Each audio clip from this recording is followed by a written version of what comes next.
So we have some Turtle WoW news, some class change news, and sorry for the black screen, for some reason my overlay is not working. We're gonna get over that. Anyway, if we switch over here, so let's see if I go back. There we go. So this is the actual page right here talking about how they're doing a lot of changes in the, I believe, the upcoming patch, or if it's going to be a different patch aside from the big one coming up. Either way, the biggest thing is going to be the class changes, at least what's being covered in this post here. So I don't remember if it's going to say it here. I do remember in the other thing that I read that the last patch that they did for class changes was very minor. They didn't want to do a lot of changes for, you know, this, that, whatever reason. But now they're actually kind of try to go full in depth. So they spent over 5,000 hours. They've changed all 27 talent trees. How many messages they posted. 80 pages of a change log. How many meetings they've held. And then just all these are just kind of memes. But yeah, that's basically it. Now, are we going to take them for their word? I don't know. But anyway, let's actually read this what forum post, blog, whatever, news update. Since the start of our class balancing journey, we've been gathering your feedback and insights. While we are happy that the first batch of class changes, they were done under much more conservative mindset. Okay, that's what I read. I just read it somewhere else, but that's what I read right there.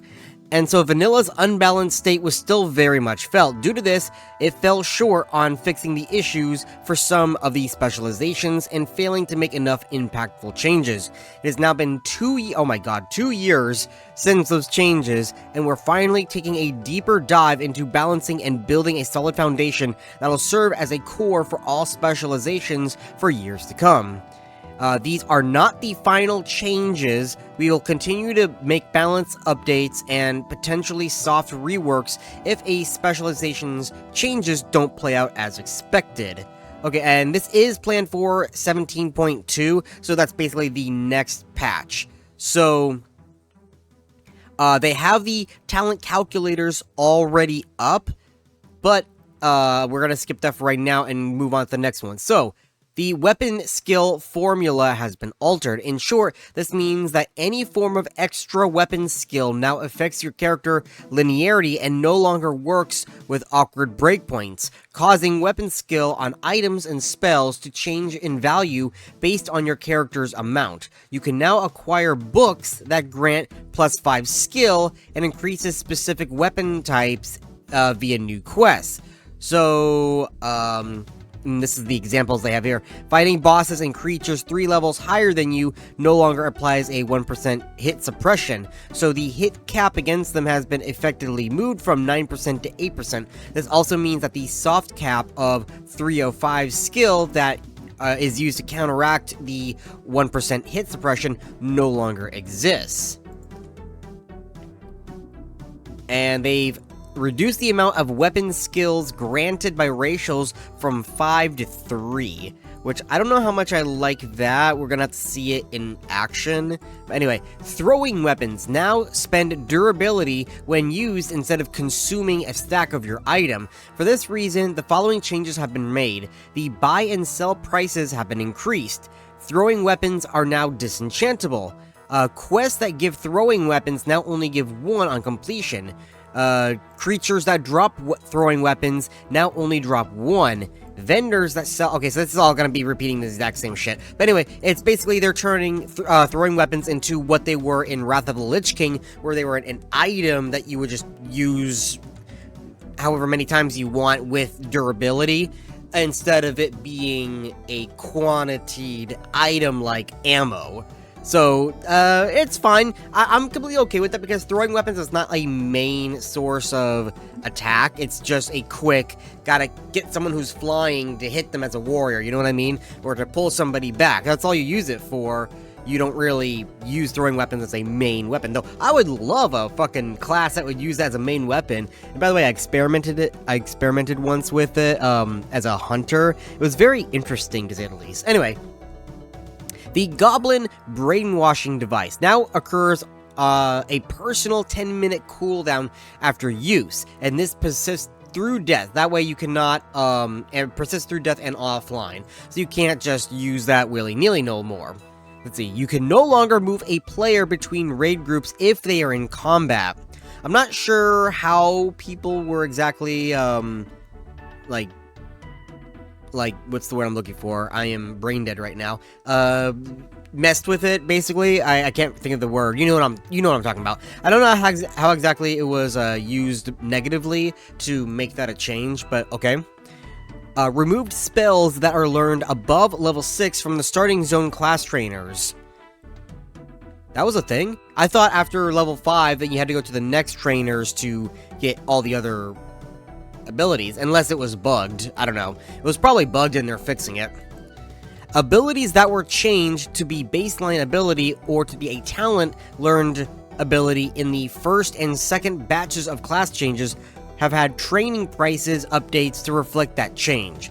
The tea with sugar and Nordranar herbal tea now grant blah blah blah. Okay, so that doesn't matter. Bow specialization granted by Tome of the Expertise, bows in Hyjal is now retired, which means the book is no longer functions and is removed from all players. The book no longer wait. Bow specialization is now removed from everyone that has learned it with this method. Why are they getting rid of that? Because that sounds actually pretty cool. Maybe it was overpowered and people were abusing it. That's the only thing I can think of. Because that sounds actually really cool to have that. Anyway, here's some racial changes. So, a lot of these look like it's going to be with the weapon skills that they talked about. Because it's saying from 5 to 3 in terms of weapon skill granted. Human perception now also grants 2% physical strength and spell crit. Okay, so yeah. Let's see. Where's Tauren? Because that's the most important one. Here it is. War Stomp stun duration has been reduced from 2 seconds to 1.5 seconds. Why? Why are you nerfing my beautiful War Stomp? It looks like a lot of these. I mean, well, let's see. Undead get a new racial called Vengeance. Damage against humanoids and undead is increased by 2%. That's interesting because a lot of racials that do that kind of stuff usually is just 1%.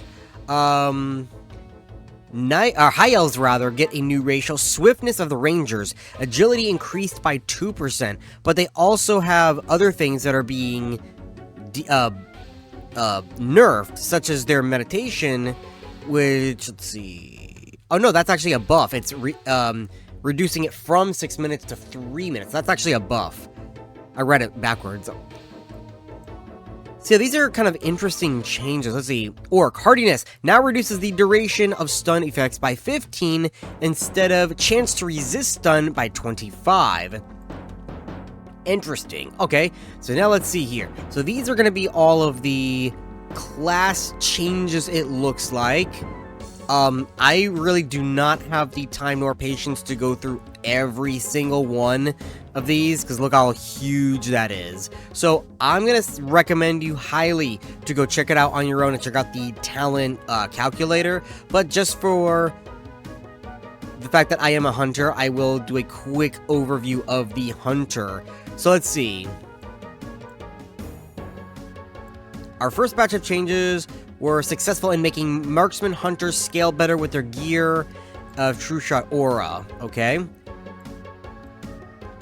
Pet choices being limited to the cutting... Huh, interesting. Anyway, yeah, so a lot of class changes are coming in the next patch, being 1.17.2, was it?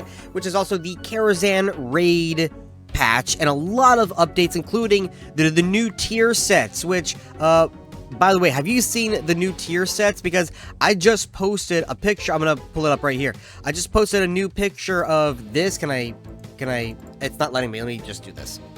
Oh, God. Heaven have mercy.